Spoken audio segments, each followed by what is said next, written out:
Great news! There's a quick way you can save money. Switch to Geico. Geico could help you get great coverage at a great price, and it only takes 15 minutes to see if you could save 15% or more on car insurance. Go to geico.com today and see how much you could save. This is the Stephen A. Smith Show podcast. I'm Stephen A. Yes! Yes!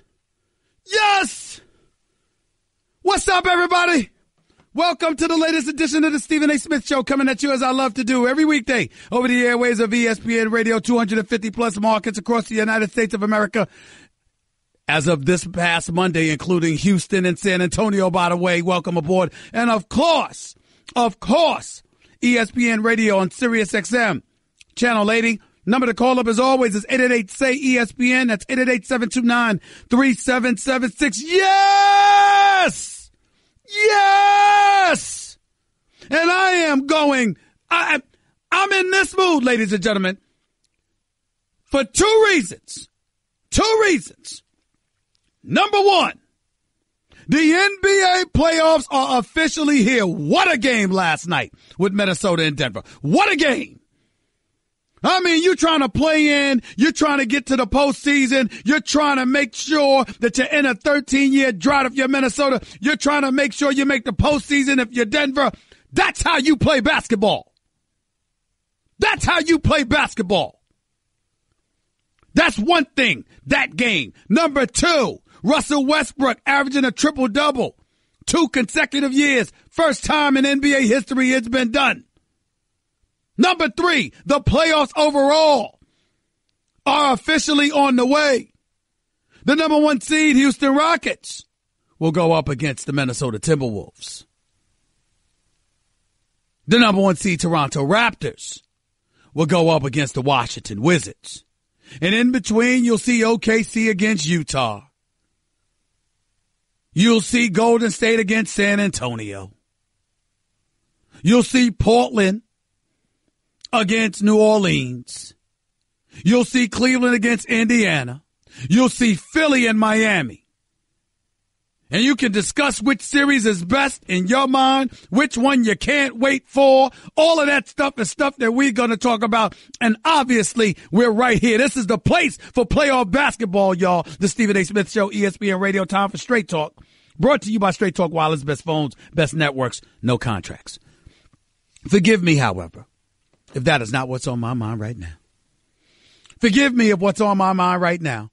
Ladies and gentlemen, I would ask you to indulge me and exercise just a touch of patience. I know NBA basketball is going on. You got the top 8 teams from each conference in the postseason. Usually it ain't the damn New York Knicks, which means at this time of the year, it's when they literally saunter into irrelevancy. But not today. Because this is a key moment for the New York Knicks. Are you listening, James Dolan? Are you listening, President Steve Mills? This is a key day for the New York Knicks. It's key. It's your moment. It's your time.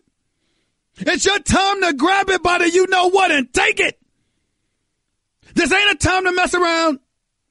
This ain't a time to sit up there and lollygag around this issue. It's a serious business. It's a serious. The New York Knicks, immediately following their season-ending victory over the Cleveland Cavaliers last night, as meaningless as it comes. LeBron James only played about 11 minutes, scored 10 points, wanted to continue his streak of scoring in double digits. That's what Tyronn Lue said. The second he got to 10 points, Tyronn Lue was going to take him out, and he was true to form. He kept his word. That's exactly what he did with LeBron James. Immediately after that game, probably once the team got back home, Jeff Hornacek was fired as the head coach of the New York Knicks. I want to state for the record, we wish Jeff Hornacek well. Jeff Hornacek is a good basketball mind. He's not a bad coach. Nobody's trying to say that the job that he did with the New York Knicks was so awful he doesn't deserve to be here. Nobody's trying to imply that he doesn't deserve to be a head coach in the National Basketball Association. Nobody would dare try to imply that. That is not what we're talking about here. What we are talking about here, ladies and gentlemen, what we are talking about, more so than anything else, It's a new era. What we're talking about is the fact that this man, Jeff Hornacek, nor anybody else, almost no anybody else at this particular juncture, would be the right man for this job, because this is not just about basketball. This is about something more. Because the New York Knicks are so dormant. Because they're so irrelevant. Because they're so moribund. Because they've been so disgusting for so many years. Jeff Hornacek had to go. Because what you need is not just a basketball coach. You need a homeboy. You need somebody from these streets. You need somebody that can walk the streets of New York. You need somebody that'll stand up and lives, eats, and breathes New York. You need somebody accustomed to the fog and the smog. You need somebody that's accustomed to the traffic jam. You need somebody that understands the pulse of this city, much like Magic Johnson did with the Los Angeles Lakers. Why you think it was such a great hire by Jeannie Buss? You don't just go and get anybody or let daddy's little boy take over and he making decisions while he's in Hooters bars. You don't do that. Jeannie Buss went out and she got Irvin Magic Johnson. Somebody who's proudly synonymous with L.A., who let you know by his mere presence that anything less than winning was unacceptable. And the pursuit of winning is priority number one.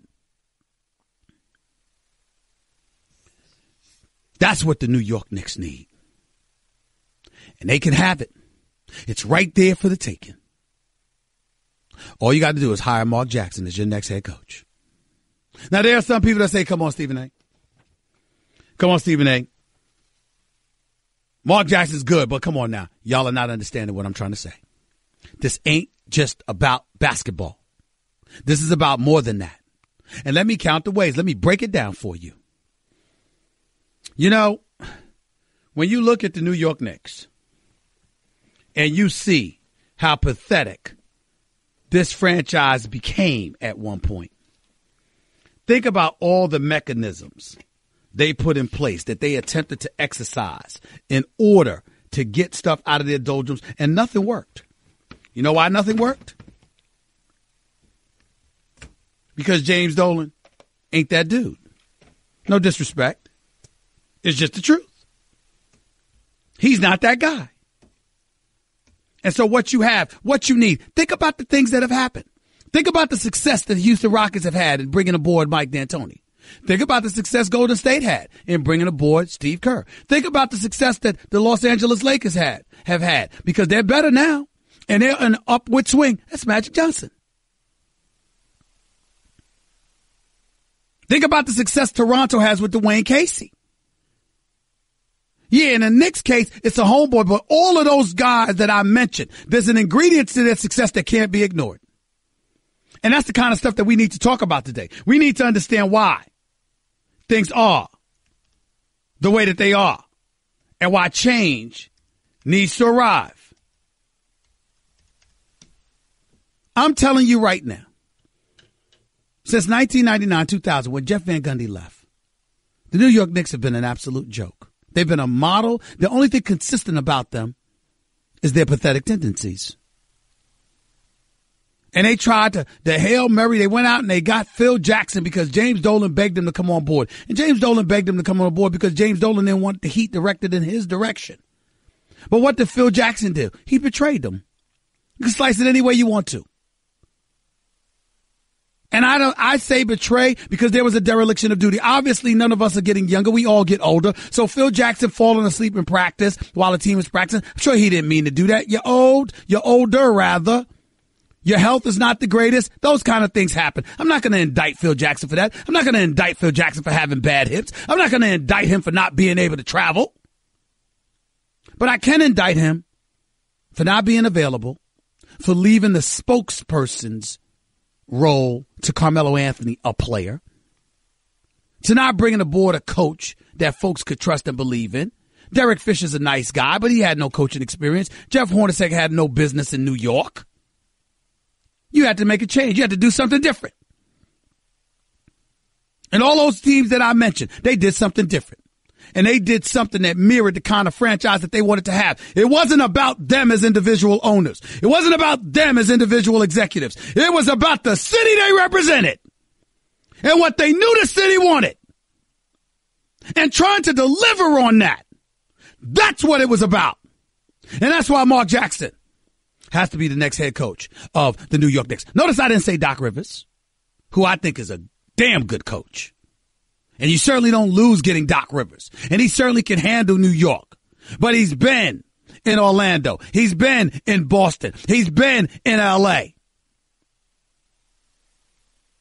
So he is what he is, particularly when CP3, Jamal Crawford, and J.J. Redick all leave and Blake Griffin ends up getting traded and feeling unwanted. With DeAndre Jordan, in all likelihood, looking to get the hell out of the door himself, probably to head to Houston. So Doc Rivers might be the right coach in most places. Right now, not New York. What about David Fizdale, who just finished coaching in Memphis before they railroaded him and they didn't do what they were supposed to do with him? What about that? Well, there's a simple explanation to that one. You know what it is? I think David Fizdale is going to be a great coach. If Luke Walton had messed up, I thought David Fizdale would be the next head coach for the Los Angeles Lakers. But New York's not the right place right now. You know why? Because why did he leave Memphis?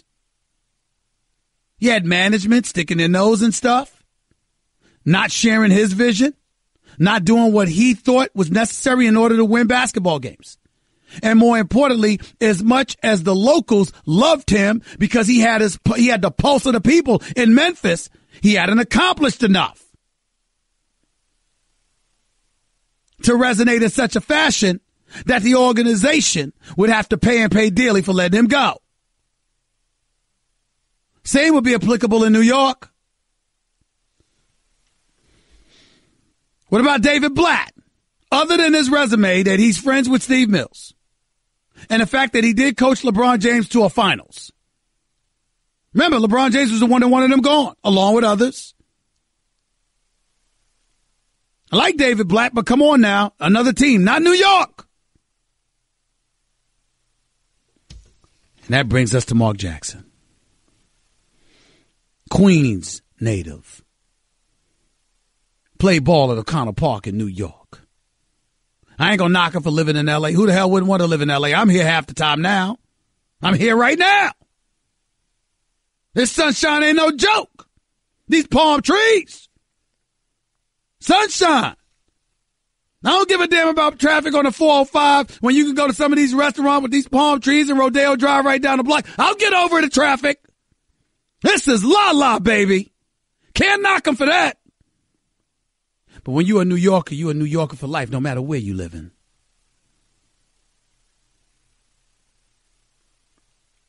And more importantly, when it comes to Mark Jackson, his coaching ability, the fact that he basically laid the foundation that Steve Kerr ultimately piggybacked off of and guided this team to 3 consecutive NBA Finals appearances. This is the same Mark Jackson, by the way, who's a rookie this is a guy that played, O'Connell Park, starred at St. John's as well, ultimately became a first-round pick for the New York Knicks, and then ultimately was Rookie of the Year under Rick Pitino. This is Mark Jackson.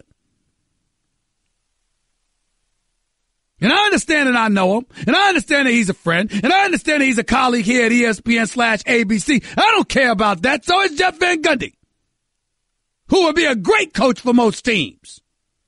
Phenomenal coach. But let me tell you something right now. When it comes to New York City, do you not understand how disgusted New Yorkers have become? Don't you understand we can't take it anymore? We can't take it. We're sick and tired of it. The losing, the ineptitude, the dysfunctionality, making headlines for all the damn wrong reasons. We're tired of it. We're just tired of it.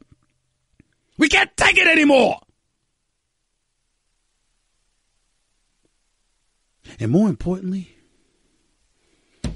we can't take somebody spitting in our face figuratively and telling us it's raining. We want to look at somebody and know they telling us the truth. And we don't want it from the players who has to be politically correct because they got their careers to worry about. We don't want it from an executive that's beholden to James Dolan. Steve Mills is going to do the best he can, but he's better off operating in the dark. Him and Scott Perry, they know what they're doing. Let them operate in the dark. But who's going to be in front of those microphones every day? Who's going to be speaking to New Yorkers? Who's going to be galvanizing the troops that live in New York City that are looking for every excuse under the sun to legitimately support the Knicks? Who's going to make you believe? That's Mark Jackson. So step one has been completed. Like I told y'all yesterday. And I told y'all 2 weeks earlier than that. And 2 weeks earlier than that. And 2 months earlier than that. I told you that the season was over April 11th and that Jeff Hornacek would be fired by April 12th. It is official now. That's step one. Step two is that by next week, Mark Jackson should be introduced as the next head coach of the New York Knicks. If not, there's a problem.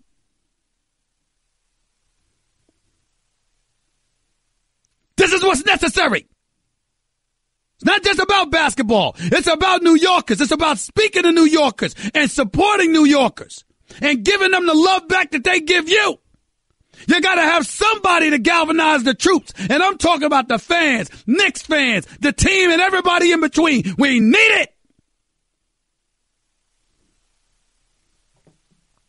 As far as I'm concerned, if it ain't Mark Jackson, go get Kenny Smith of TNT. Those are the two names that come to my mind because of the state of affairs that exists with this franchise that James Dolan has stewarded over the last couple of decades. 888-SAY-ESPN. That's the number. Call us 888-729-3776. We can talk about that as the show progresses today. Brawl in Boston last night with the Yankees and the Red Sox. Oh, stop it. Players always getting in the fights. It ain't no real fight. When you know that you're only going to get a chance to throw 1 or 2 shots, and then all of a sudden everybody going to be jumping on top of each other. You don't really want to fight. Just stop it. Y'all can make a big deal out of that. Everybody acting like this is what the rivalry needed. All right, fine. Yankees, stop striking out. Win some damn games. Then come talk to me. Another thing I wanted to get into, I just got to take a moment to give credit where credit is due for last night's Denver and Minnesota. What a game. And this kid, Nikolai Jokic, I mean, this kid was special. What a special performance. Now, late, if I'm being totally honest, Taj Gibson got all up in his mug. He was destroying. I mean, he was getting all up in Karl Anthony Towns. I won't say destroying him because Karl Anthony Towns played a hell of a game himself, and the foul trouble certainly didn't help him. But let me tell you something right now. He was giving it to Karl Anthony Towns. He was giving it to him. Karl Anthony Towns finished with 26 and 14. This brother can play. He is special. He is a star in this league. There's no denying it. I love me some Karl Anthony Towns, and I never thought in a million years I would love him like this. I was a Jahlil Okafor guy coming out of college because I said back to the basket, big backside, can play with his back to the basket, can give you 20 or 10 a night if you play him. But that's not just basketball that derailed him. There's other stuff that derailed him, too, that I'm not going to go into. But Karl Anthony Towns was something special, and clearly he was being held back by Coach Cal. No doubt about it. He is special. But I also got to take a moment to give respect to Denver. Denver's an up-and-coming team. They got the big man. I mean, between Burton, Gary Harris should have played a better game last night. I'm a Jamal Murray fan. He's going to be an all-star. He's going to be an all-star. They ran out of gas. And even though Burton hit a big-time 3-point shot in the second half, he wasn't the factor that he was earlier in the game. That was problematic. In the end, what all of this comes down to, ladies and gentlemen, what's undeniable is that we have the most interesting playoffs in the NBA in quite a while. Houston going up against Minnesota. Houston should win that series. But Minnesota, I can see Minnesota winning a game or two. I can see them making it interesting. They're hard alone in their defense. When they really want to get up in you, I can see them doing something. Andrew Wiggins is going to have to be better from the free throw line. But then again, Houston's so explosive, they could turn around and sweep you. You just never know. It depends on which Houston Rockets team shows up.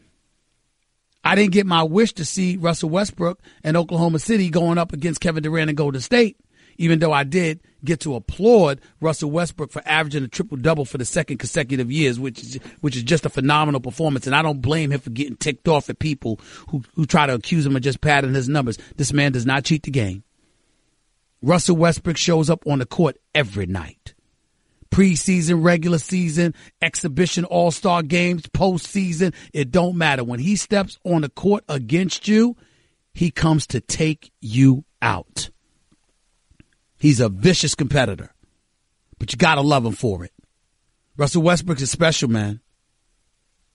And he's the kind of special that we should applaud as opposed to try and tear down. He ain't perfect. He makes some ill-advised plays from time to time, but he's special. And let's give respect where respect is due. That's something else I wanted to talk about as well, but I like the matchup. And I'm going to ask y'all a very simple question. What's the most interesting matchup to you? Is it Minnesota, Houston? OKC, Utah? Portland, New Orleans? San Antonio, Golden State without Steph Curry? Or is it somebody in the East? Toronto, Washington? Philly, Miami? Cleveland, Indiana? These are the kind of questions you got to ask now. Milwaukee, Boston. Which one? All that and more is a lot to talk about right here on the Stephen A. Smith Show, ESPN Radio, Straight Talk Wireless, nationwide coverage on America's largest and most dependable 4G LTE networks. By the way, Mikah Fitzpatrick, star at Alabama, two-time All-American, two-time national champion. He'll be on the show with us in a few minutes or so. Looking forward to talking to him. Plus, I got a lot to talk about in regards to these NBA playoffs and the New York Knicks. Looking for a new coach. We all know who I think it should be. We all know. I'm a one-trick pony. Literally. I show up at kids' parties and act cute. That's pretty much it. So excuse me for being bitter. When Geico says not only could we save you money on car insurance, but we do more. Like give you 24/7 access online, over the phone, or even via our award-winning mobile app. Well, ooh la la. Aren't they multi-talented? Hey, I said organic carrots. Geico. Expect great savings and a whole lot more. You're listening to the Stephen A. Smith Show podcast. 30 minutes past hour number one back here on the Stephen A. Smith Show, ESPN Radio. It is my honor and privilege to have my next guest, All-American, two-time national champion, one of the great defensive players in college football, the one and only Mikah Fitzpatrick for the Alabama Crimson Tide. Roll Tide, baby. What's going on, man? How are you? Roll Tide. I'm good. How you doing? I'm all right. By the way, did y'all like when y'all see me on TV and y'all hear me going, Roll Tide? Yeah, y'all like man. that? Yeah, we love it, man. We love it. I got to tell y'all, man, I mean, the year before when y'all lost to Clemson, it broke my heart because I was like, damn. You know, everybody was getting on me about that. But this year, y'all won the national title. I mean, talk to me about how much better, or if at all, did this national championship felt compared to the first one you had 2 years prior when you beat Clemson? Man, it was a whole lot sweeter this year just because of how rough this season was. We lost a whole lot of people, especially on the defense. We lost a bunch of linebackers, defensive linemen. I was hurt myself. I was playing hurt about half the season. And, it was a tough season. We had a whole lot of ups and downs, but everybody just stuck together as a unit. And at the end of the day, like when we won, we were just thinking back on everything that we've been through as a team and as a brotherhood. And I just made it a whole lot more better than the first one for sure. What was the big moment or was there ever a moment this year where, because of the injuries to yourself along with others, that you found yourself questioning whether or not y'all were going to be able to get it done? No, I knew that we were always going to be able to get it done. I questioned sometimes how hard it was going to be. Because I knew, it was going to be difficult after we lost some people, and I knew it was going to be real hard to play injured. But like I said, we all just got through it together, and that was it. We just had to keep fighting, keep pushing, and you can never really think negatively like that, because when you do that, you already lost the game. So we were just thinking of how can we get back healthy, and how can we get the people that are stepping up in the new roles to step up, truly step up, and get them in the right spot and challenge them and push them to make sure they're doing the right things on and up the field. I was teasing you this morning when you showed up on First Take on ESPN this morning because I was teasing you about lying to the American public when you were in that national championship game against Georgia, acting like there was absolutely positively nothing to worry about. I wasn't nervous. I wasn't nervous. So in other words, when y'all were down 13-0, when y'all couldn't score a damn point to save your life, you weren't nervous at all? Nope. Because go ahead. You can't get nervous in those situations. You got to think about what you got to do to win the game. And that's about it. I mean, obviously, I was thinking about what we can do, but I wasn't nervous. I was just ready to just go out there and finish that second half. Mikah Fitzpatrick, the way I look at this is very, very simple. Yeah. You're a star defensive player. Yes, sir. You can do a lot of things. You can't play offense for them. You can't do that. And so when you're sitting there and you got Georgia coming at you, who's number 3 in the nation, okay, and they coming at you, you're like, damn, we got to figure out something. I mean, could y'all give us? Does a defensive player ever find themselves going over to the offense and saying, "Could you do something? Oh yeah, could you do something?" Yeah. I think I did during that game actually. I just got on him real quick, just told him, I said, come on now. We need something out of y'all. Like, we just gotta get up, we gotta stay off the field, man. Y'all gotta score a touchdown or something. But yeah, I was getting into him a little bit, but it wasn't out of nervousness or nothing like that. It was just I just wanted to win the game. That was it. I knew what was going on. I just wanted to win the game, and I was just trying to get my boys right. Mikah Fitzpatrick from Alabama entering the NFL draft right here with Stephen A. on ESPN Radio. Some mock drafts have him projected to go to Tampa Bay at number 7. We'll get into that in just a minute. But one last thing, just to augment my point, your boy Jalen Hurts was 3 for 8 at the time with 21 yards passing at halftime, but you're still swearing that you weren't nervous. You do understand what you're saying, right? You do understand that. I wasn't nervous. Okay. We've been in worse situations than that. I know that for sure. I got you. Let me ask you this. When they talk about you and what you bring to the table on the NFL level, I know that you could play pretty much any position in the secondary, but is there a preference for you? I would like to start off at corner. We're just covering man-to-man, doing whatever that is out there. But, I'd like to start out there just because, that's what I did. I played man-to-man all the time, whether it be inside corner, outside corner. And, you could always move from corner to safety. So if the coaches think I'll be a better safety, I could just make that transition nice and easy. And but I think I have the skill set, the athleticism, the IQ to be able to play cornerback at a high level.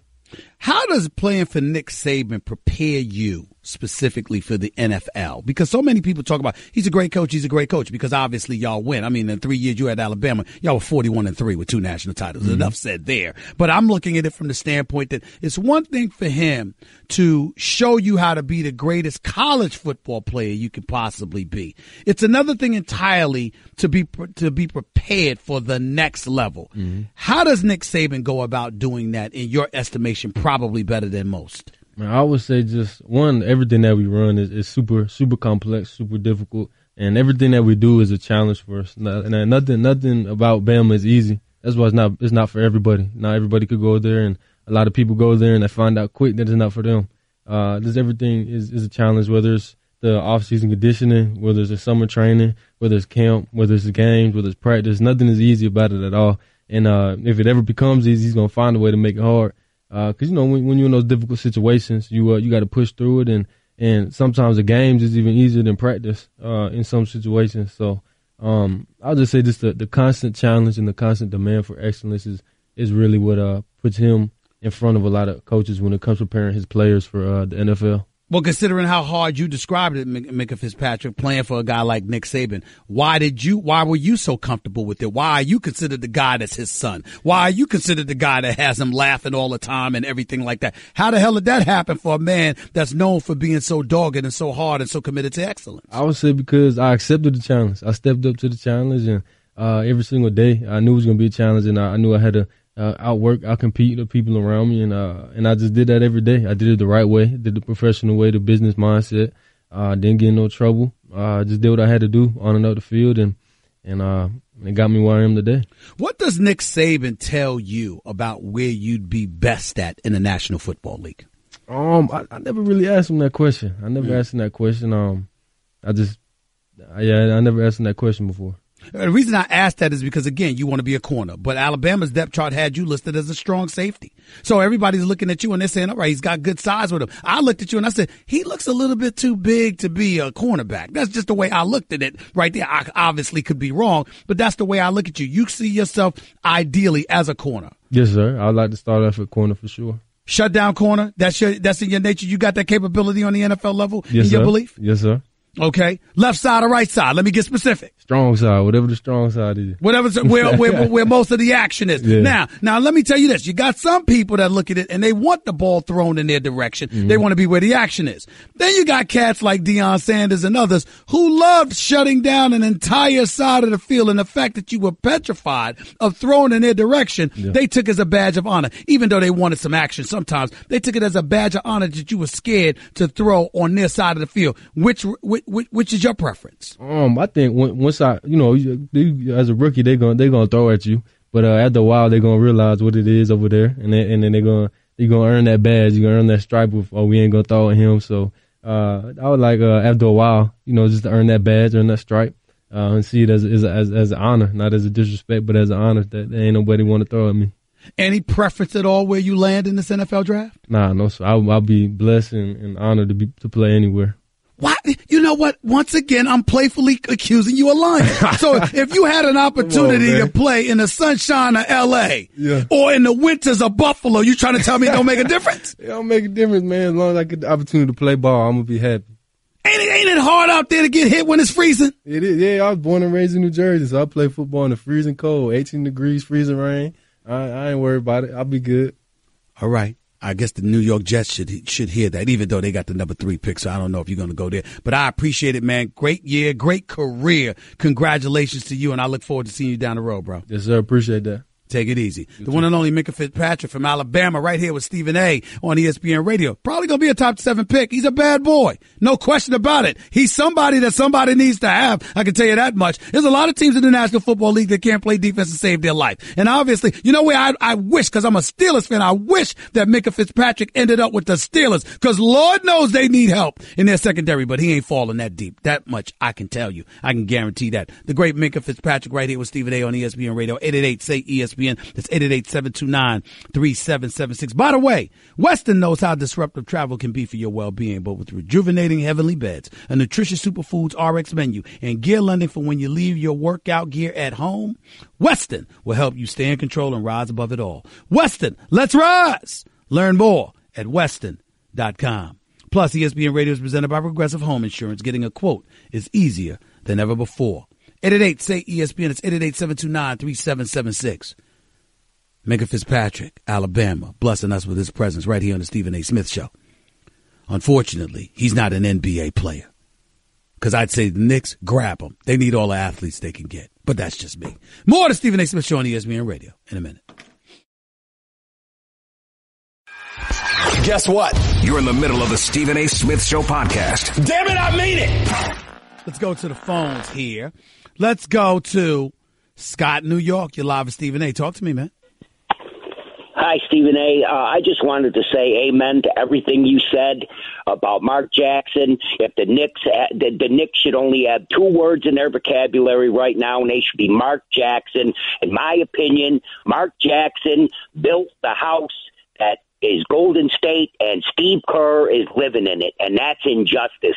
Mark Jackson, if the Knicks are listening to the fans, I'm a fan from back in the 60s, and Mark Jackson is it. It's perfection. Thanks a lot, Stephen A. I appreciate the call, but I don't want to disrespect Steve Kerr in any way. Steve Kerr had nothing to do with what happened to Mark Jackson.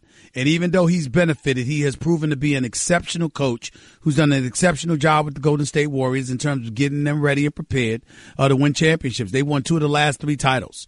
And that's all been with Steve Kerr. And they've been to the finals 3 straight years. And they lost the finals in the game 7. Let's give respect where respect is due. Don't knock him for it. But you are right. Mark Jackson built the foundation for the Golden State Warriors. Jerry West has something to do with that, too. Let's not forget him.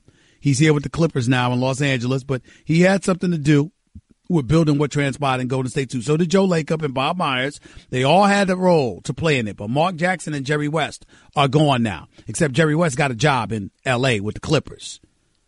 Mark Jackson does not. He's got a job with us when he needs to have a job in the NBA as a head coach. Let's be clear about that. Without question. Let's go to Mike in Harlem. You're live with Stephen A. Talk to me, Mike. Stephen A., what's up? This is Mike Alike, man. Hey, check it, right? I love Mark Jackson. We all love Mark Jackson. But why would he want to come here and tarnish his reputation? They're not going to give him autonomy unless they clean house. We need Kenny Smith up in there. Wait a minute. The reason I disagree with you is that we shouldn't have a problem with Steve Mills and Scott Perry yet. They didn't draft Ntilikina. That was Phil Jackson. Knowing he's leaving, he gonna draft a man 2 weeks before he leaves. I mean, they didn't do that. You still got Porzingis, and Dolan is gonna leave them alone. He cuts the check, and he's gonna leave them alone to do what they got to do. So if there was no Steve Mills and Scott Perry, I would agree with you. But because they're there, they just don't need to be the face of the organization. You need a face and a voice and a spokesperson for the organization, as well as a coach, all wrapped up into one. You don't need Scott Perry or Steve Mills to be that guy. That's my point. I was just saying that they need to clean house from top to bottom. I think they already did. I think that Steve Mills just got hired this year. He was gone for years. Scott Perry's your GM. He was never here before. He was in Orlando. Before that, he was with Joe Dumars in Detroit. Well, so one would argue they already did. Everybody knew what this season was going to be. This season was a wash. We all knew that. Jeff Hornacek was lame duck. We all knew that. I told y'all this last year. I reported it weeks ago. Jeff Hornacek would be gone April 12th. I gave you the date. It's a foregone conclusion.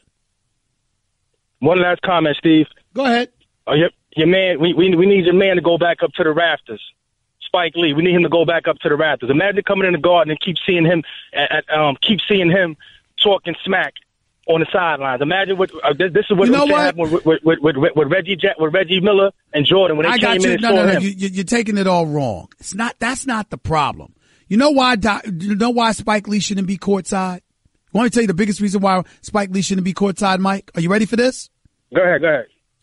Spike Lee shouldn't be courtside because every time you see him there, it validates the support the Knicks receive that they do not deserve. That's why. Exactly. I got to go. I appreciate the call. That's the issue. Spike Lee needs to stay away for a little while to demand that the New York Knicks step up and be more freaking competitive.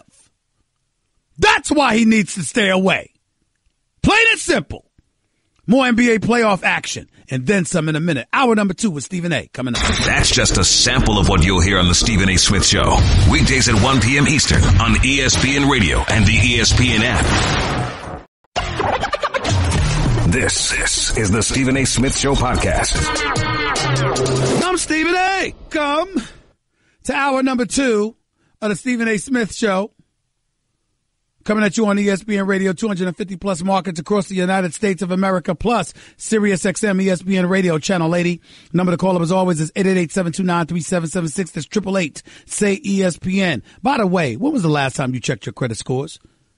Know what they are now? Not from a year ago with Credit Karma. They also offer free credit monitoring. So visit creditkarma.com or download the app now. That's Credit Karma, KARMA.com. You know, I started off the show, and then at the top of the show, I mentioned the Oklahoma City Thunder. I want to take a moment to pay homage to Russell Westbrook. You know, Russell Westbrook, you saw the videos on television with him going off, talking about people think it's easy, you know, let them try to come out here and do it and all of this other stuff. I got to admit, all of us who love the game of basketball, who cherish the game of basketball, we need to do a better job of coming to the defense of Russell Westbrook, myself included. I'm sick to my stomach, and I don't blame him for being completely ticked off. Because as I was explaining this morning on First Take, my television show First Take comes on ESPN every weekday morning at 10 a.m. to 12 noon Eastern, 7 a.m. to 9 a.m. Pacific. This is the deal.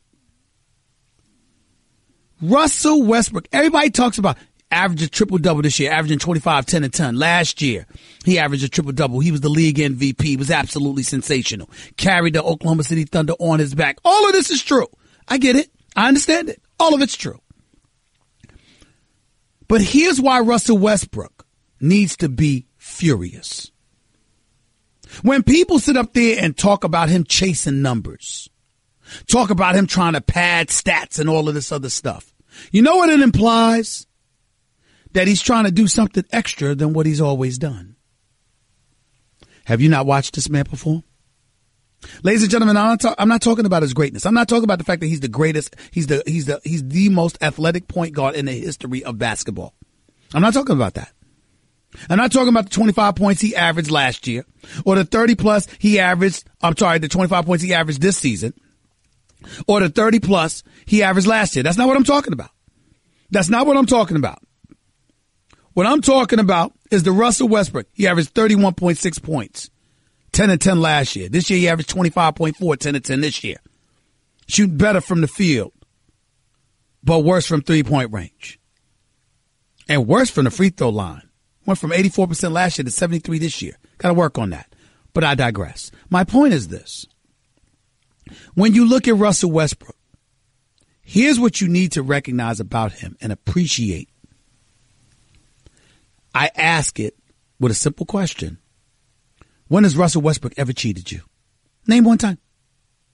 Preseason, regular season, exhibition games like the NBA All-Star Weekend, playoffs. Tell me one time Russell Westbrook has ever cheated you. Once. Take your time. I'll wait. This dude is an assassin. This dude steps out on the court and he is the most ruthless competitor in the NBA. This dude, Russell Westbrook, is surreal on another level. He's merciless against the competition. The only friends he has are those wearing the same uniform. Other than that, for those 48 minutes or more that he's on the court against you, he doesn't give 2 cents about you. He will cut your throat, figuratively speaking, of course, mercilessly. And I'll ask another question. Anybody out there doesn't want him on your team? Because anybody with sense would say no to that question. He is special. Do I agree with all the decisions he makes? No. Sometimes it's boneheaded decisions on the court. Ill-advised passes, ill-advised, jump shots or drives to the basket, trying to go 1-on-3 or something like that. Yeah, that comes with the territory.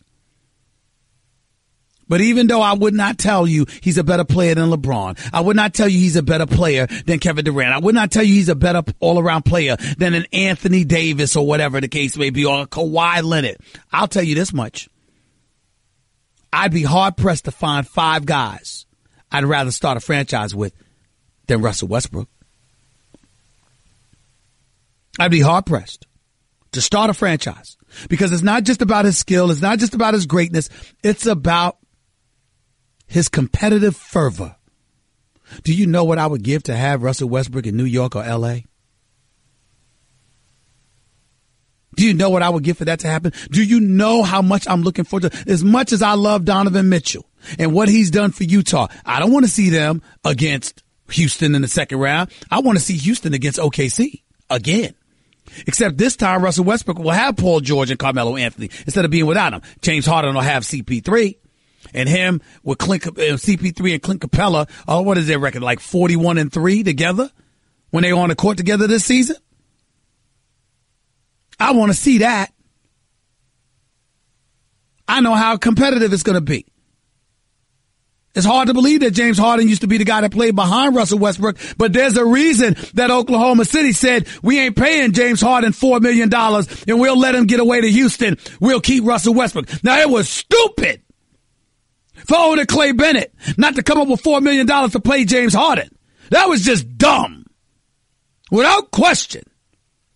And I know James Harden wanted to be the man, and he wasn't going to be the man in OKC. I get all of that. But damn, just $4 million for James Harden? Back when he was coming off the bench, you still knew he was worth more than that. They should have gave him the money. But my point is, if there's one team that could get away with saying, well, we didn't want to do that, it's OKC. You know why? Because they're saying he wanted to be the man. And we already had one in Russell Westbrook.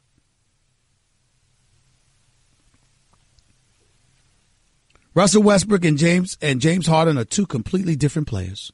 Personally speaking, I think they could play together. I think they would have been a phenomenal backcourt together. Despite how ball dominant both can be. CP3 and James Harden have already proved to me their unselfishness as leaders and how they can adapt to one another. We need to recognize and appreciate that. All that is true. But the other side to all of this that's incredibly important and impossible to ignore is that Russell Westbrook is that special. And for him to be 16 rebounds away from a triple-double, from averaging a triple-double, from becoming only the first player in NBA history to average a triple-double 2 seasons in a row. Ladies and gentlemen, the man played 80 games this year. He played 81 last year. Why y'all acting like needing 16 rebounds? He's cheating or something. What about the other 79 games he played in? Brother special, man. Does he seem like the nicest guy in the world? No. Because if you ain't in his camp, he don't give 2 cents about you. But I like that about Russell Westbrook. It doesn't bother me. A matter of fact, one of these days, I'd love to sit down for a one-on-one interview with Russell Westbrook just about his personality. Why he is the way he is. Because I happen to like it. It doesn't bother me. I ain't got no problem with Russell Westbrook at all. And all we ever say to each other is hi, bye. Unless I got an interview, I got a question at his locker, which was only once in my career. I don't give a damn about his personality. He's phenomenal as a player. And Oklahoma City is lucky to have him. But you know who else is lucky? The rest of us who love the NBA.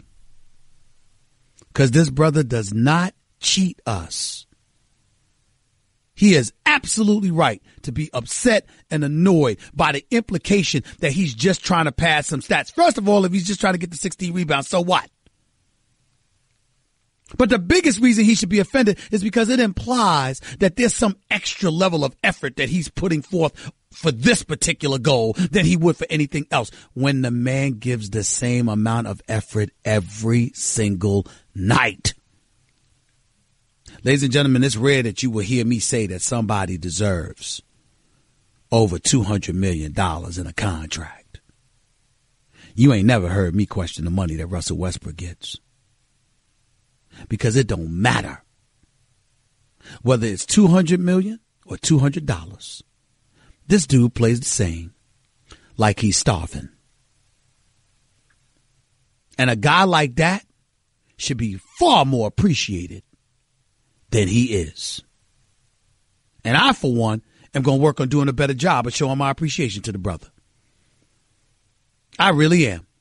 Because this is ridiculous. 888-SAY-ESPN. It's 888-729-3776. By the way, Frank Vogel fired as head coach for the Orlando Magic. I feel bad for Frank Vogel because it's not like he couldn't coach. Remember, this is the guy that took Indiana Pacers to back-to-back conference finals, just ran into LeBron and D-Wade in Miami.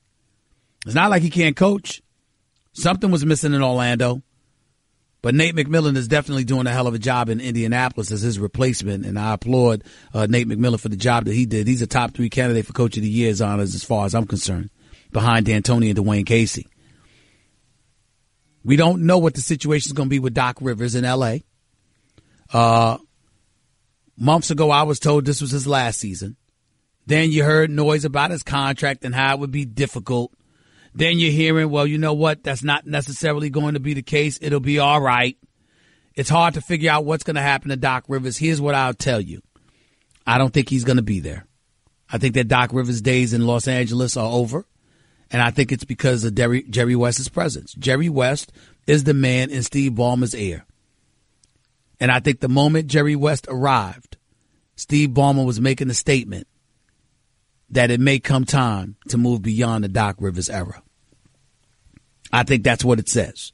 I think Doc Rivers is a phenomenal coach. He's a phenomenal basketball mind. He would definitely do a phenomenal job in television. If Mark Jackson were to leave and get the Knicks job, I think Doc Rivers should be the replacement. He should be right there broadcasting the games as Mark Jackson's replacement if that happened. And that's assuming he doesn't want to coach, because there's a lot of jobs that he could coach. Hell, you could take him back to Orlando, even though I don't know if he'd want to do that. And I've already told you my feelings about Mark Jackson. Y'all know where I stand on that. 888-SAY-ESPN. It's 888-729-3776. John in Long Island, you're live with Stephen A. Talk to me. Stephen A., what up, man? You called it with Jeff Hornacek. He's out of here, man. Yes. He's out of here. Yeah, absolutely. Now, I got one quick question. How far do you think OKC can go, assuming they get rid? You know, they beat Utah. I think they're going to handle them in like They're not beating Houston. I don't think they're beating Houston. No chance? I'm not saying no chance. I think their chance is slim because I don't trust OKC's bench. Their bench is a question mark. See, a lot of times we think about Melo and Paul George and Russell Westbrook with Steven Adams. All right, and I get that. And Ferguson and Grant have been impressive at times off the bench, and Felton is experienced. I get all of that. And I'm not even worried about Melo, even though he hasn't been stellar. I believe Melo will respond to the challenge. I believe in Carmelo Anthony. All I've ever wanted for Carmelo Anthony was to have teammates that will put him in a position where the ball is in his hands to deliver something significant with a shot at a championship on the line. That's all I've ever wanted for Carmelo Anthony in his career. But I just think that this Houston team is so potent, so surreal in their own right, that I just think it's going to be too much of a challenge for them. So you don't think that if Melo was to play with that bench, you know? Well, first of all, I don't like you asking me the same question over again because it implies that I didn't answer your question. I'm very direct. I don't give a damn. I'm not going to lose any sleep over what happens. Okay, the bottom line is I'm telling you, I believe OKC would lose to Houston. Now, I will tell you this. It has a chance to go 7, but where's the game 7 at? It's going to be too much of a challenge. See what I'm saying? The game 7 is at the Toyota Center in Houston, and that is when it would be over. Appreciate the call, man. Thank you so much. CB in Pasadena, you're live with Stephen A. Talk to me. Stephen A., yeah. No rapping. Just say your point. Go ahead. I know you do your little, your melodies, on the radio. You do your little thing. It is the Stephen A. Smith show. It ain't CB from Pasadena. See the difference? No, I respect that. No, I give much respect for that. But 17 straight 3 Stephen A. Smith. And, with the dinner-sized menu of plays that Golden State Warriors have, I know Steph Curry, that may be out. And, they're going to be okay. But what, I give my condolences out to your New York Knicks and your Pittsburgh Steelers, Stephen A. Because they have been inept. I watched the Clippers and Lakers game last night. Time out. All right. You can't mention the Knicks in the same breath as the Pittsburgh Steelers. You understand that? First of all, it's two different sports. And secondly, the Pittsburgh Steelers was in an AFC championship game last year. This year, they lost in the divisional playoffs to Jacksonville Jaguars. The New York Knicks, don't get me started with their level of irrelevancy. Ignore football. I'm talking basketball. Stick to the Knicks. Go ahead and make your point. Okay. Now, what I want to do, I want to say the NBA is finally coming to its fruition. We finally ended up the season last night. And, to reiterate your point, with the matchups coming up, because I was waiting for this today. Lakers and Clippers, we're gone. And, it's going to be in for a raucous ride. I think fans are going to be in for a raucous ride. Now I feel bad about New York, because, that's the mecca of basketball, Stephen A. I'm from California. We play basketball here at Santa Monica and Venice Beach. We have a lot of pride in our basketball. But New York is the mecca. I'm dealing with Rutgers Park, Dr. J., a living legend. All right. What else did you want to talk to me about with the Warriors and the Spurs? Because you're making me depressed and that much more angry about my New York Knicks, and I'm trying to avoid that.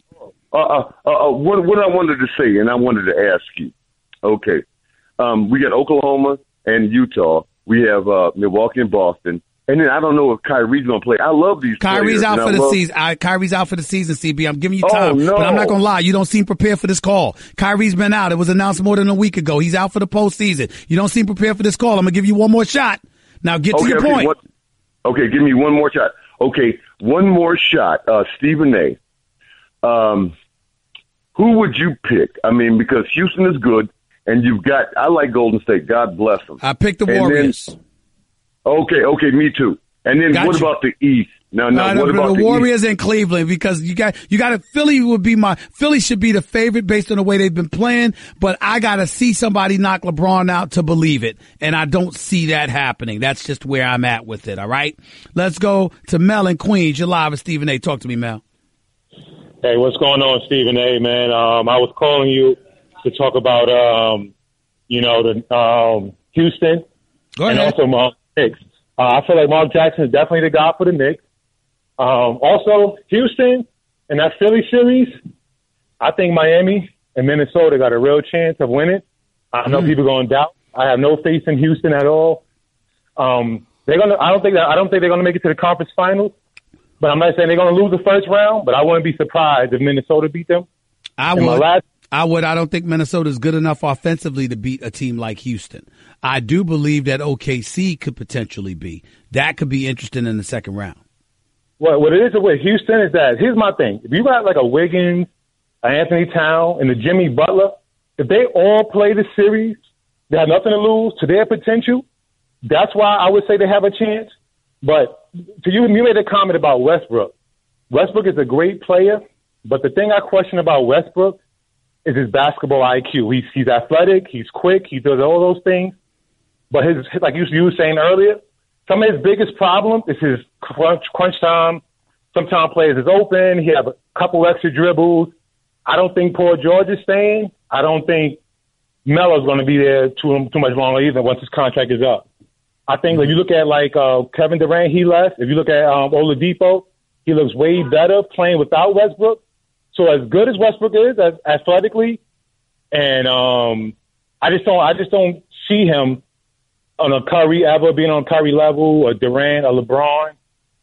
You may disagree, but I like Dame Lillard better than Westbrook, and he always gives Westbrook the business. Well, listen. I love Damian Lillard. I think he's a superstar. His brother's big time. There's no doubt about that. But Russell Westbrook is unguardable. Russell Westbrook is a superstar talent. You might find players that you prefer better than him, but he brings so much to the table. He's more good than bad. And when he averages a triple-double, we don't need to be talking about him padding numbers and rebounds for one game. If I was 16 rebounds shy of my second consecutive triple-double, I would have went for it. Why is he wrong to do that? Why would people, he doesn't warrant insults for that. Now, if you want to look at him and say, okay, in terms of being a heady point guard, that's not necessarily his strength. His strength is his ability, his athleticism, and all of that other stuff. But I tell you this much, you'd still be hard pressed to find 5 players in the NBA you'd rather start a franchise with than him. Well, I agree, Rolo. I totally agree. But every time Dame Lillard plays against him, he give him that work. Well, Damian Lillard will give it to anybody with that, Jay. So I think he's a better player, all around player, IQ. Like I said, I think he's a better player than Russell Westbrook. And I think you can count on him more to make better decisions when the game is on the line. Got it. Versus you can with Westbrook. Understood. I appreciate the call, man. Thank you so much. 888-SAY-ESPN. It's 888-729-3776. Let's go. Who's that? Corey? Whatever your name is. In Maine, you're live with Stephen A. on ESPN Radio. What's up, man? Hey, how's it going, Stephen A? All right, go ahead, buddy. Hey, no, not to go off topic here, but after Frank Vogel getting fired, I just wondered what you thought about the ineptitude of the Orlando Magic franchise over this year. Like, what do they need to change? What's got to go on? You know what? I don't know. I mean, I'm not going to lie to you. They've been so irrelevant for so long. I haven't been enamored with them. I mean, just look at them right now. They haven't been in the playoffs since 2012 when they lost in the first round. And remember, they lost in the first round in 2011 and 2012 after going to the finals. They had 2 playoff appearances back-to-back, went out in the first round with Stan Van Gundy. He was let go. I think that everything went down the river once you hired Jacques Vaughn. I like him a lot as a person, but he just wasn't ready to be a head coach for a franchise. You went 1 year in the direction of Scott Skiles, all right? And so then you move from there, and now you got Frank Vogel. And I just look at it from the standpoint that, listen, the Orlando Magic are just irrelevant. There's no other way to put it.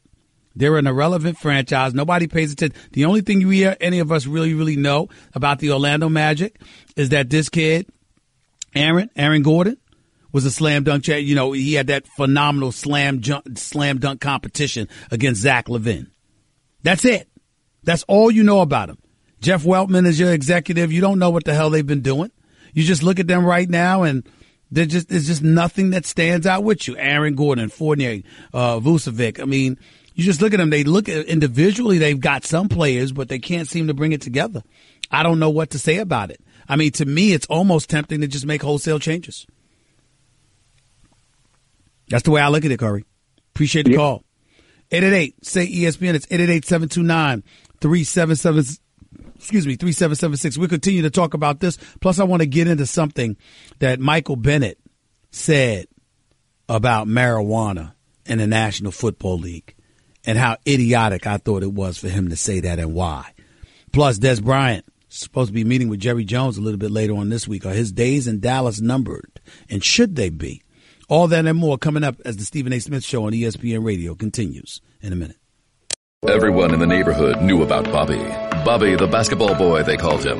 Bobby wanted to go pro someday, so he was always out in the driveway shooting hoops. But one day, his mom came out and told him, "Hey, your wife wants you to take out the trash?" His mom was visiting, and Bobby was a grown man. He had kind of missed his window. Plus, no one had ever seen him actually make a basket. But on the other hand, Bobby had heard how Geico could save him money on car insurance, so he switched and saved. So it was all good. You're listening to the Stephen A. Smith Show podcast. The Seahawks had planned for Colin Kaepernick to work out for them earlier this week. And at the last moment, that trip was postponed because a conversation occurred in which they wanted to know what he was going to be doing on the field this year, before and during the national anthem. And I don't think he was willing to give them an answer at that point to commit one way or another.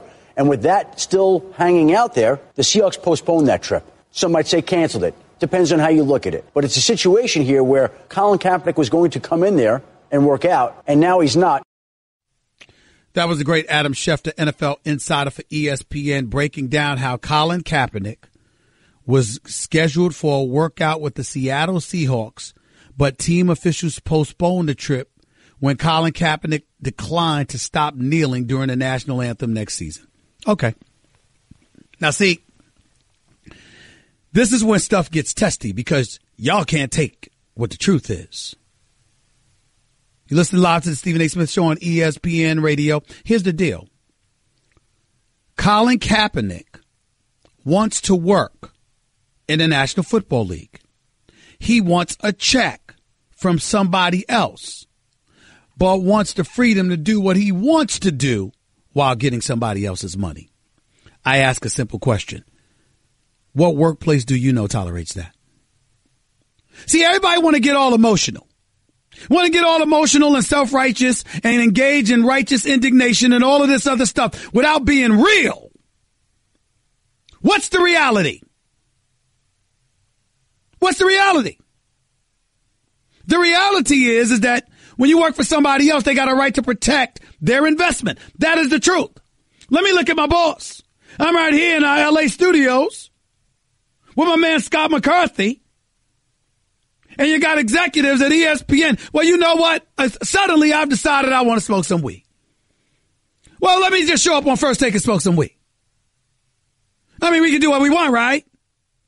We don't have any repercussions, any ramifications, right? Doesn't work that way, ladies and gentlemen. It does not work that way. Which brings me to what I teased going into the break. Ladies and gentlemen, Michael Bennett goes on the NFL Network the other day, and he talks about how he thinks 90% of the NFL players are smoking weed. Talking about how God created weed, whereas some of these medications, these anti-inflammatory medications and other things that these teams put in players' bodies, damage their kidneys and livers and all of this other stuff, and weed is healthier, and, you know, players don't trust that, blah, blah, blah. Fine. Totally understand it. I'm not against Michael Bennett on that. I'm not challenging the veracity, the truth of any statement that Michael Bennett made. What I'm saying is it was dumb for him to say that at this particular moment in time for two reasons above all else. Reason number one, the residue left behind from the impact of the protest by Colin Kaepernick and others, which ultimately ended up with the president feeling the need to comment about it, how, you know, a bunch of them, you should fire those SOBs and all of this other stuff. The residue from that still lingers, which compromises the owner's bottom line. Okay. And not only that, forces the public to look at these players in certain negative lights. Why would you do that? Why would you invite that kind of scrutiny on the players? Because we all know that most of the time, they're not busted for using it for medicinal purposes. So why would you do that? A. And B, to me, are more significant, and it's just my opinion. I got mad respect for Michael Bennett. Martellus Bennett as well. And by the way, it was Martellus Bennett that made that comment, not Michael Bennett, so my apologies. But I got mad respect for the brothers. Their community service, their activism, etc. Nothing but love for them. But what I'm saying is, Michael Bennett has been accused of doing physical harm to a paraplegic at Super Bowl 51 in Houston. That case is still pending. I thought it was irresponsible for the local sheriff in Houston to sit up there trying to convict him in a court of public opinion. I said, there's no way in hell that you're going to tell me that, this dude 6'6", 274 pounds is going to target a paraplegic. But we still need to find out everything that happened, obviously, because the accusation is there. But if you're Martellus Bennett and you know that you're synonymous with your brother, that everybody knows y'all, and you're two peas in a pod, when they look at you, they think about him. Just like when they look at him, they think about you. Because you're brothers who are stars in the NFL. So why would you bring that kind of attention to anything at this particular juncture? Again, I'm not challenging the truth of what Martellus Bennett said. I'm challenging the timing. And why does the timing matter? Not just because of your brother's legal issues. And that has nothing to do with weed, and I'm not implying that it does. But you never know what other reach other people will make. Because this is what happens in our society. And then when you combine that with the fact that you're talking about the NFL, and you got guys kneeling, and you're compromising owners' bottom line, and it doesn't matter how right Colin Kaepernick is. I believe he's right. I believe it's perfectly within his right to do it. I believe people are wrong to distance themselves from the NFL product and the NFL brand because of the position that Colin Kaepernick has taken. I will defend Colin Kaepernick to the hilt. But that does not mean that you ignore the impact of those protests he provoked by initiating it. And go about the business of bloviating about weed use in the NFL.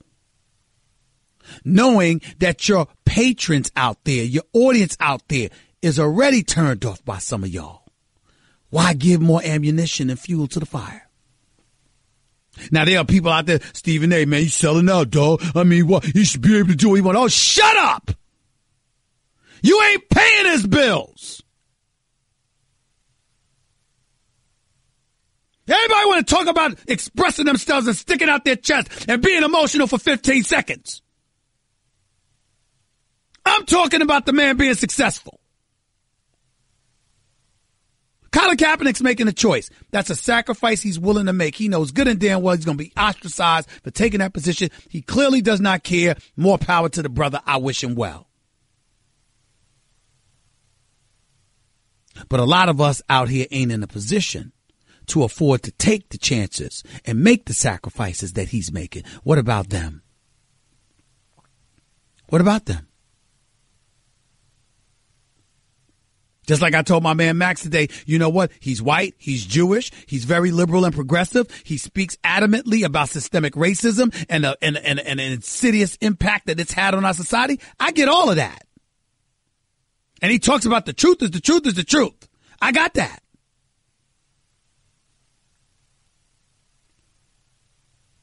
But even when it came to Rosa Parks refusing to give up her seat on the bus, do some of your history. Study some of your history. They could have got plenty of people to do certain things during the civil rights movement. They handpicked her to take that position because she would resonate. Let us not forget that. It's not just about sacrifice. It's about having a plan and making sure that that plan has an end game. Not just expressing yourself because you're in an emotional moment with no plan of action whatsoever. That's what we're talking about here. That's reality. Colin Kaepernick didn't have a plan. Martellus Bennett didn't have a plan when he showed up on NFL Network talking about we use 90% of the NFL players. NBA players always seem to have a plan. That's why they make their positions known while not compromising their money. Maybe the NFL could learn something from that. Maybe Colin Kaepernick could learn something from that. After all, why wouldn't you tell him you're not going to kneel anymore? Hasn't your goal already been accomplished? Or do you just enjoy being martyred? Guess what? You're in the middle of the Stephen A. Smith Show podcast. Damn it, I mean it! Back with the Stephen A. Smith Show on ESPN Radio for a few more minutes. Let's get to the phones real quick. Make your points real quick. Go ahead, John. Yeah, I'm here. I just heard you. Listen, about Martellus Bennett. Did he, since he recently retired, could it be that he felt that his comments wouldn't affect anybody? It doesn't make it right, but. Well, he said 90% of the NFL. I can't imagine how he thought that wouldn't affect nobody. But he's saying as a former player. But he said 90% of the NFL players are. He didn't say retired players. He said 90% of the players are using it. Like I said, it doesn't make it right and it doesn't make it smart, but, maybe he wasn't thinking. Got you. Clearly wasn't thinking. Appreciate the call, though. Thank you. Keith in Brooklyn, you're live with Stephen A. Go ahead, Keith. Stephen, I'm just trying to get some clarity on how you can compare Stephen Kaepernick and Martellus Bennett. No. I wasn't making a comparison. Okay. Not at all. What I was saying is that Martellus Bennett went on the NFL Network and brought up weed. I'm saying in light of the protest and the impact that had and how it's gotten the owners' backs up and the public because they affected ratings and a whole bunch of things that the NFL has been saying they suffered because of the protest once the president hijacked the issue and made it into something that it was not lying on Colin Kaepernick, basically, because that's not what Colin Kaepernick's position was, what Donald Trump tried to paint it out to be. Because of all of that negative stuff that came with the NFL, this doesn't help. That's what I was saying. I didn't compare. Because as a veteran, there's nothing wrong with Colin Kaepernick kneeling. It was another soldier who told him to kneel as opposed to sitting down during the national anthem. No. You went out for a second, Keith. Repeat your point because I did not hear you. I said, as a veteran, there is nothing wrong with kneeling during the national anthem. It was call back tomorrow. I'll let you back on because you're going in and out. Let's go to Eddie in Michigan. You're live with Stephen A. Eddie, real quick. Go ahead. Hey, Stephen A. How you doing? Huge fan. Thank you. Go ahead. Quick question. With Joel Embiid coming back, and I'm a huge LeBron fan, and I want him to win it every single year, but I'm nervous for him this year if he has to go up against Philly. Are you? Say what? I said I'm nervous for LeBron if he has to go up against Joel Embiid and the 76ers this year. Are you? Yes. I'd still put LeBron, but that's fine. I mean, listen, LeBron James is LeBron James, okay? I think he's the best in the world. It's the Eastern Conference, all right? And the bottom line is that, you're going to have to show me you can beat LeBron James 4 times in order for me to believe it. You're going to convince me you can beat him 4 times. You're going to have to show me and convince me you can do that. I don't believe it. I got to see it to believe it, but I will tell you, the Philadelphia 76ers, they're a threat, legitimately. I appreciate the call, Eddie. Thank you so much. By the way, before I get on out of here, Martellus Bennett evidently didn't like my position. He says, he goes on Twitter just now, F you, Stephen A. Smith. All you do is hate on everybody 100% of the time. I can provide clips where I've done anything but hate, not just on numerous professional athletes, but including both Michael and Martellus Bennett. He is wrong and he is false, But he is entitled to his opinion, just like I'm entitled to mine. Let him say what he wants. No problem. I'm getting on out of here. I will be back on the air in 22 hours. Until then, peace and love, everybody. Bye-bye. That's just a sample of what you'll hear on the Stephen A. Smith Show. Weekdays at 1 p.m. Eastern on ESPN Radio and the ESPN app.